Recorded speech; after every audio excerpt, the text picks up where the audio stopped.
Behind the dam, you can see Lake Mead, the largest man-made reservoir in the United States. It has a storage capacity of 9.2 trillion gallons of water. Enough water to flood the state of Connecticut 10 feet deep.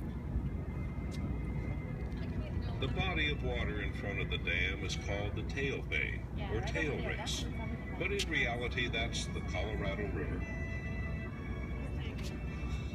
This is where the water is drawn from hundreds of feet below the surface of the lake and spills through the turbines, flowing on downstream.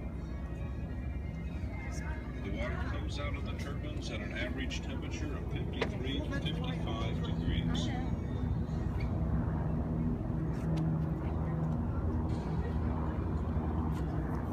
At the base, you see two large buildings, one on each side of the canyon. These house the 17 generators that create the electrical energy that provides the funding for the operation and maintenance of this facility. This allows Hoover Dam to operate without the use of taxpayer dollars.